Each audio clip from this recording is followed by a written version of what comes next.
Be'ezras Hashem Yisbarach.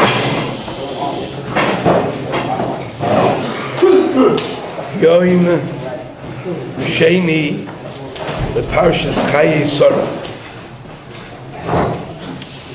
Shnas Tovshin Ayin Ches, Yeshiva Tiferes Avigdor.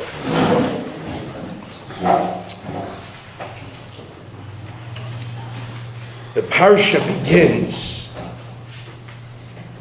with the episode of Kivuras Sorah, the burial of Sorah Imenu.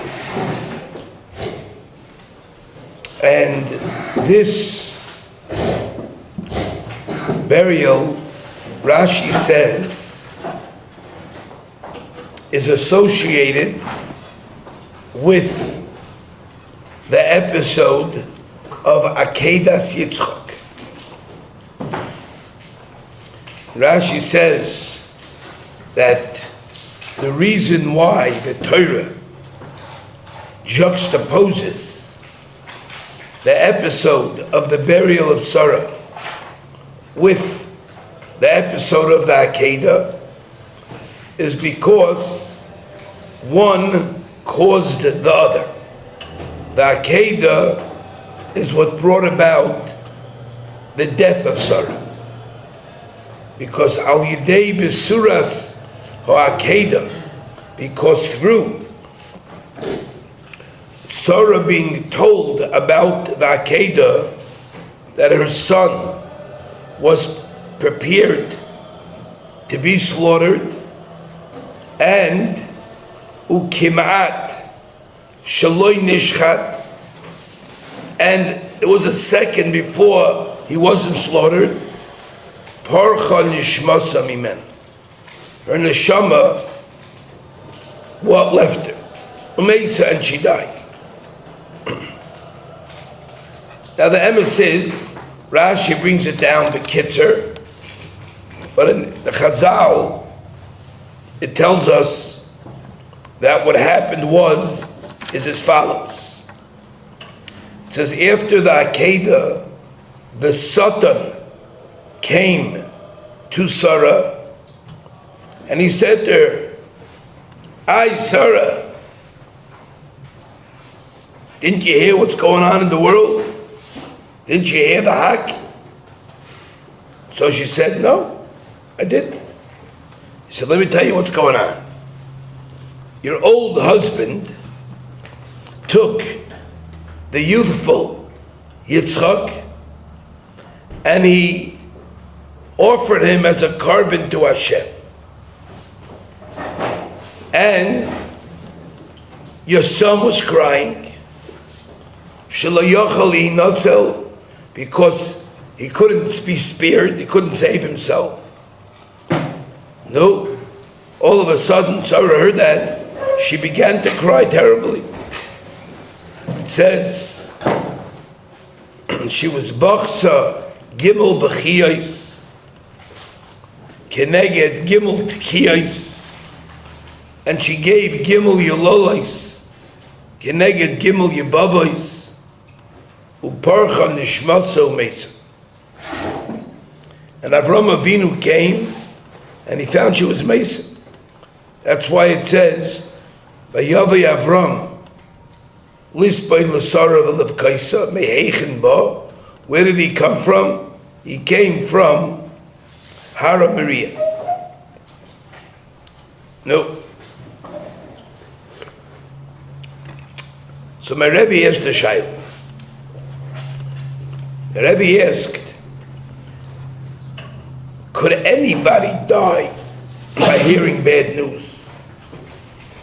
Is there such a thing as a person dying by bad news? Of course not. He said if Sorah died in that time, Sorah Imenu, her time was up. Even if the Satan would not have come and not have related to her the story of the Akedah, she would have died. So what in the world was the reason that the Satan came and related to her, the Satan is the Malach HaMavis. It's one and the same. So why did the Satan come to Sorah and what did he want to accomplish by arranging that the death of Sorah should come through telling her about the Akedah? How could it be?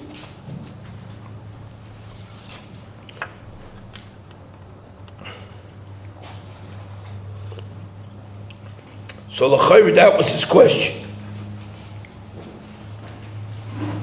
So the Rebbe said that we find in the Medrash that when Avram went to do the Akedah, we find that the Satan did everything in his ability to prevent Avram from performing the Akedah. Like it says, when Avram went to Har Moriah for 3 days, the Satan made him crazy with all kind of kashas and all kind of arguments. So you have to realize that when Avram got the prophecy, the message to Shecht Yitzchak, it wasn't a face-to-face message. It was Bas Baklaria She'ena Me'ira. That's the way Nevi'im, prophets, prophesized. It was in a mushal. They got some kind of a message board, and they had to interpret it. And the interpretation, they had to get right. And the Satan was smashing Avram. He said, what? Don't you realize you made such a false shtickle Torah? Does Hashem ever want karbonis? Does Hashem have to ask people to shech their kids? Is that Hashem's thing? Is that a Jewish thing? You know, kind of chil Hashem, it's going to be 3 days. And everything Avram says, af al pikein. He couldn't shake it. Finally, it says the Satan Pashat created a river. He was able to produce a river, and the Mayim came up to the shoulder of the neck of Avram Avinu. And he said, Hashem, save me. Kibo Mayim ad nafesh. Otherwise, I'm going to drown over here. And it says that in the Medrash that when Avram took Yitzchak there, he had to wrap him up and put him in a box, because he was afraid that the Satan was going to throw a rock at him, and it was going to parcel him and make him a balmum and parcel him a carbon. And trust me, the Satan's got a lot of tricks up his sleeve. And the whole tricks that the Satan did was because he realized that this Maisa of the Akedah is a mitzvah and a great schus, adaylam, biggest schus for Avram Avinu. Just agavurch, by the way, a fellow once asked my grandfather this question: how in the world did Hashem ask? You're here, right? Yeah? Oh, I thought so. You look like it. Try to convince me. So, how did Hashem ask Avram to go shech this kid? And because, how does Hashem demand such thing to a person? I once heard a Rav ask this question in the name of some kind of Swedish philosopher. And he wrote in a whole sefer in English this question, and he tries to take it apart, and tries to philosophize. The Rav gives kinds of philosophy. And my grandfather said, "Sir, I don't understand your question." He said, who did Yitzchak belong to? Belong to Hashem. You think Avram ever thought otherwise? The whole premise of your question is based on, because you think, how did Hashem ask Avram to give up his kid? That kid was Avram's kid. That's whose kid it was. It was Hashem's kid. the nature of Avram was he wanted to offer to Hashem everything he had. But he would have never offered his son unless Hashem asked him. When Hashem asked him, Hashem, that's what you want, that's what you get. You don't see any question. The son knew this was a very big test, and the son tried to prevent it. So Pashut, the Rebbe said like this: once you see the Satan's fight and the measures he took to try to prevent Avram from doing this Ma'aseh Kedah, the Satan didn't give up. Even after that Kedah, when he saw that all his Ma'asim did not help, all of his Ikuvim did not help, and Avram offered his child up in Mesiras Nefesh, the Satan orchestrated that the death of Sarah should coincide with her hearing that Yitzchak was almost shech. And through that, a machshava is going to enter Avram's heart. Maybe he could produce a little regrets from Avram on the Ma'aseh Kedah. You have to realize a very big yesod, and that yesod is that a person thinks a lot of times that if he did a mitzvah that was hard for him, and he passed the test, so now he's in safe territory. He has to know it's not safe territory. The Satan tries, after a person did something good, to get a person to have a hirur, a thought of regret for his good deeds. Because the Gemara says in Kedusha, on Daf Memam Beis, even if there's a tzaddik gadol kol yomav,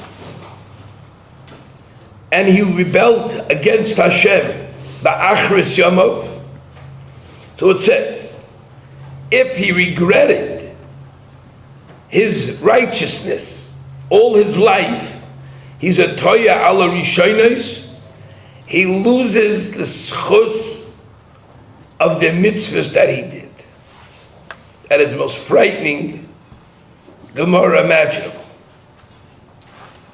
Try to imagine, just like we find Charata helps to uproot an Aveira, Charata helps to uproot a mitzvah. Here's a fellow that spent time learning in yeshiva, and then he leaves yeshiva and he goes out into the working world and he's looking for a job. And every time he goes to a place to get a job, they ask him, what's your background? What's your education? And this guy, when he was in high school, he was a schlepper, so he never finished high school like a mensch. So he has no high school education, and certainly has no college education. And every place that he comes to gives slams the door on him. He comes home and he tells his wife the news. And his wife says, maybe it wasn't such a smart idea that you didn't get yourself an education. Maybe your years in yeshiva weren't so beneficial. And the guy says, you know, if I could do it over again, I think I would do things differently. It's not uncommon. You know what the guy just did? He was just toya ala rishonos. He just wiped his slate clean. There was once a neighbor of my grandfather who was dying. He was a not from person.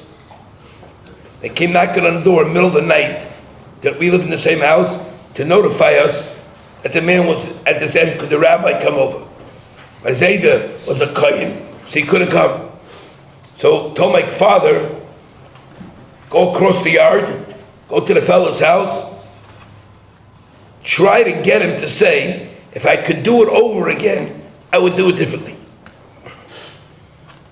If I could do it over again, I'd be more of a committed Jew. If you get him to say that, it's going to be a tremendous, tremendous accomplishment. It's called the hero tshuva. How long ago somebody called me, I told him, go say that to somebody. What the person said, if I can do it over again, I do it the same way. That's called the Rasha. I feel our Pischa Shel Gehenim, I don't do tshuva. The person wasn't like,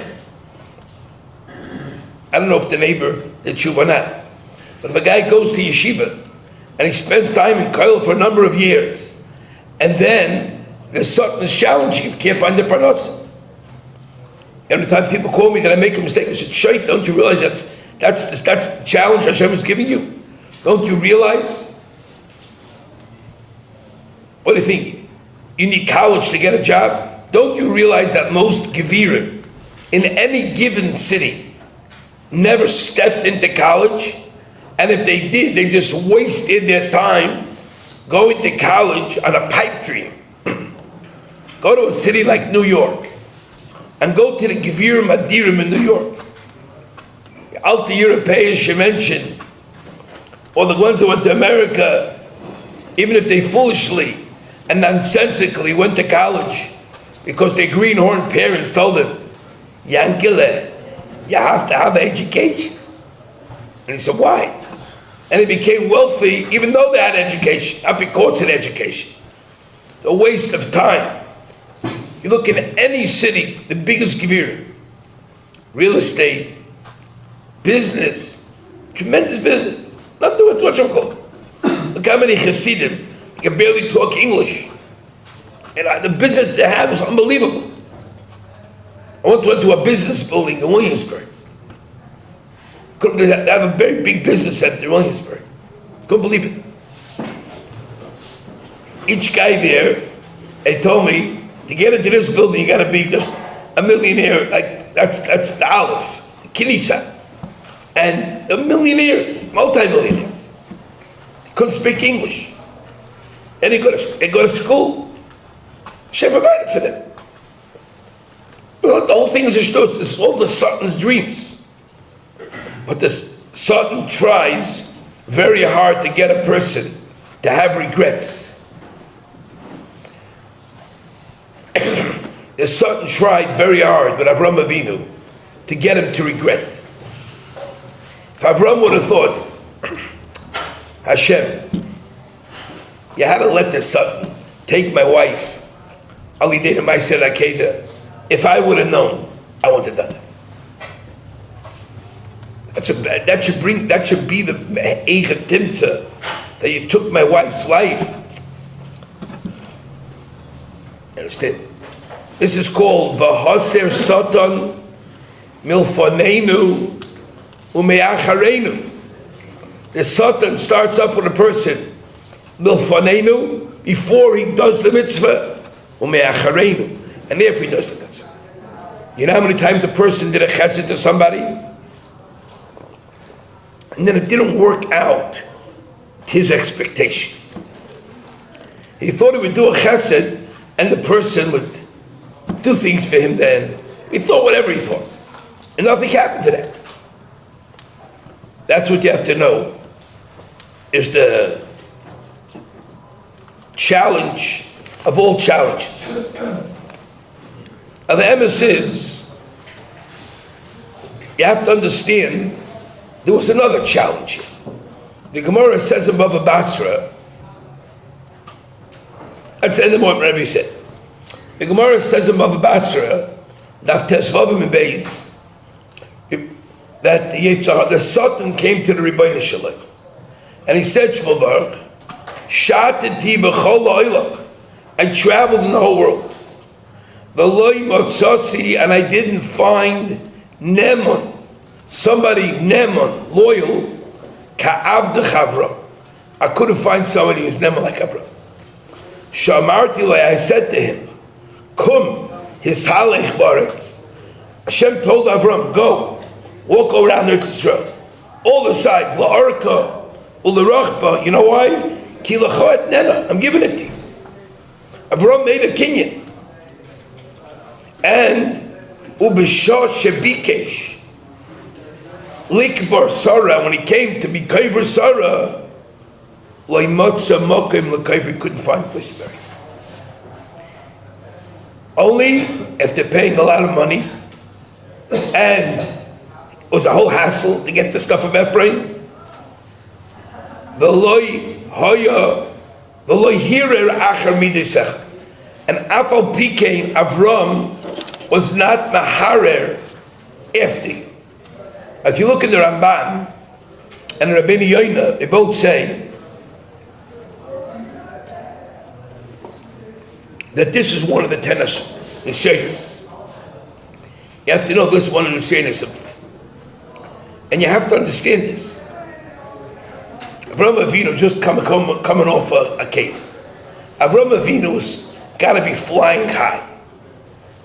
I mean, Hashem just tells him, you hit the bingo, all the ducks are lined up, all the cherries are there, you hit the sweepstakes, you hit the $1 million jackpot, Kireli Kimata, you made it, you mashlim yourself, you reached the spitz. I'm telling you, you're going to be Zeicha now, for Torah for your kids, you're going to have Klal Yisrael, unbelievable schus. And Avram Avinu comes, and Avram Avinu has to bury his wife. And he thinks to Hashem, Hashem, you can't make this easy. I passed big tests. I passed giant tests. What are you giving me this little test for? Why are you hassling me? My wife wants to be buried in the Mercy Machpelah.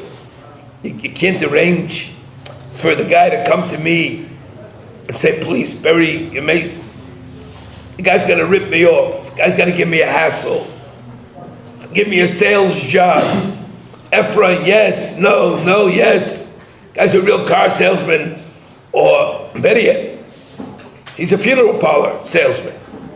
People are over the barrel. They have you under the gun. And our poor family, they could have two nickels to rub together. They went into a freedom parlor, said, we want a simple thing. Okay, simple thing. My mother was a simple lady. That'll cost you 15 grand. I said, 15 grand? What's the 15 grand for? You didn't buy a house. You bought a hole in the ground. What do you pay out? Well, it's $7,000 for the Aron. I said, $10 for Aron? It should cost you $50. Tell me what a simple pine box. You don't want to send your mother away. I said, let's go right to the ground. 15 grand. That's what happens. People get ripped. And I hear Avram's getting hassled. You know what this is? It's unbelievable. And Avram is not maharer. He doesn't even have a thought. Now, what midah did Avram need to exhibit that? Why, if we would be in the same situation, why would we have a question? Try to picture yourself in such a situation. You tried it many times. You picture you just did something for the bunch of them. That's mamish out of this world. You just shook the world. You gave the Rebbeinu Shalom nachas ruach like no one ever did or no one ever will. And you, Hashem acknowledged it's like that. And Hashem is the Adon HaKoil. I made you the Adon HaKoil. I was the one who was Megal Kol Machutz Chabayla. Hashem, I need a plot. Could arrange me a little piece of dirt. What are you doing over here? So if you look in the Gemara, you see in the Gemara what the midah is. The Gemara says, "V'lei motzasi nemon ke'avdecha Avram." The midah is nemonis. That's what you have to know. You say every morning the pasuk from the Navi Yechemya, umatzasa es levavai nemon lefanech. That's the midah of nemonis. And what is this nemonis? So who else do we find was a nemon? You know, Moshe Rabbeinu. It says, Avdi Moshe bechol beisi nemonim. HaKadosh Baruch Hu singled out Avram. You know why Avram is different than all the other Nevi'im? Because he was a nemon. What is nemonis? What exactly is the taich of nemonis?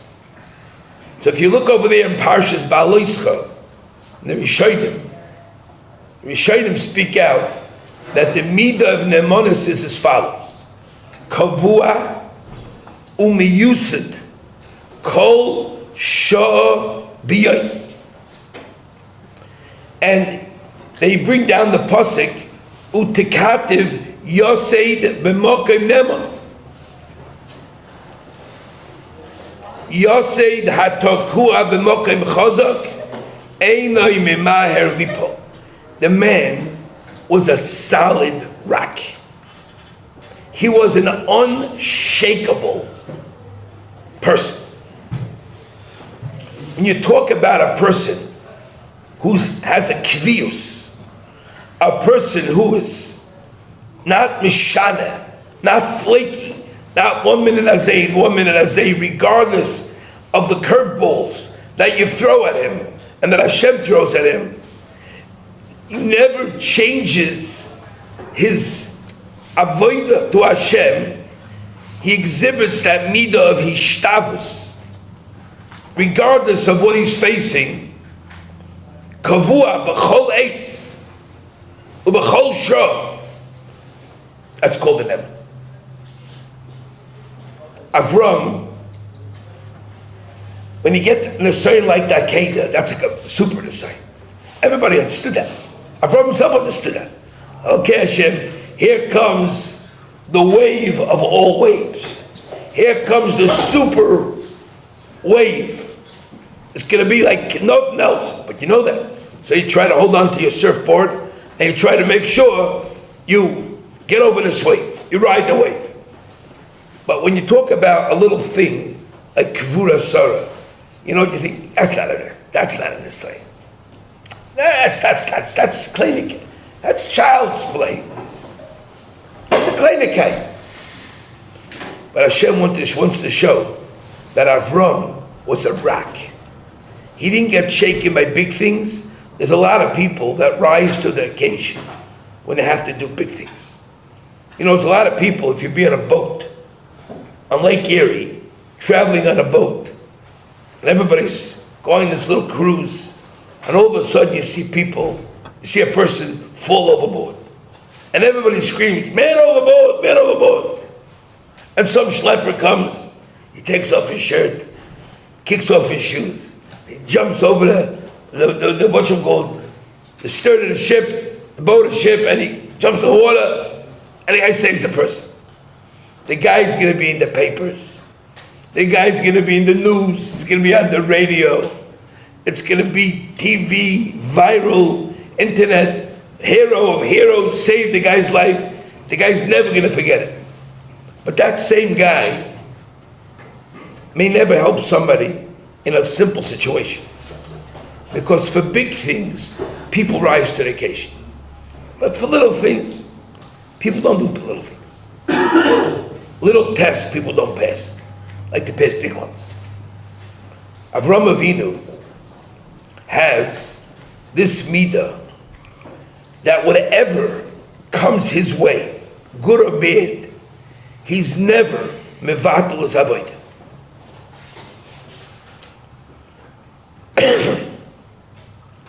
That's the nemonis. That's the solid rock that Avram Avinu is. Now, a lot of times you're going to find yourself, you're involved in at something, and a little thing may set you off. And people say, he's sensitive now, he's this now. He lost his mind, he lost himself. What that is, Rabbi say, is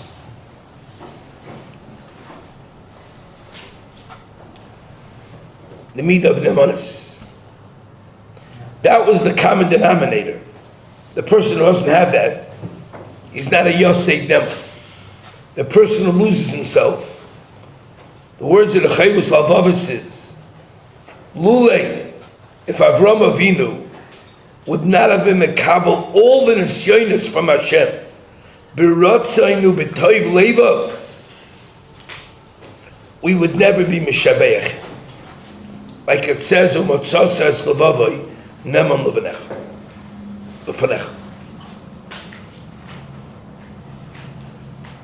We have very little nemanis. Our parents, a father brings you up. Parents call me up right now, the other night. Very heartbreaking. They raised children. 2 of their children got married and decided they're not talking to their parents anymore. Why? Because they don't think their father, they don't like his hanhag. Ador from Ikus Lemeshicha, Chutz B'Yazki, the father sends them money every month. The father never beat them. The father never hit them. The father asked them numerous times, I want to make shalom. Let's go to any Rav you want of your choosing. We don't want anything to do with you. First one son decided, we'll take your money, of course, but we don't have to do with you. We don't want you having to do with us. I think to myself, what that kid is a rat. He doesn't have kids. He has 2 little rats. That's the spitz opposite of nemanis. First of all, where does it say you have to like everything your father does? I never saw in Hilchos Kibbutz of Aim that should say you have a mitzvah to mechabed your father and your mother, unless if you decided that your father and mother don't behave properly. That's a chutzpah. And I'm telling you, I would love to follow these kids' life. I would love to follow it. Because I believe without a doubt Hashem's going to bring upon them midah keneged midah, fazam and chutzpah, fazam and merida. You're married against your parents. Now we'll have to discuss. Let's say the father would have beaten the kids. Let's say the father would have crossed the line. Even then you have to know. Does that give you a right to go away from your parents for the rest of your life? Isaiah told me no. It doesn't say that in the Torah. It doesn't say this child can't protect himself. It doesn't say the father shouldn't be stopped. But you can't take the comma from somebody. If a stranger hits you, you can't take the comma from him.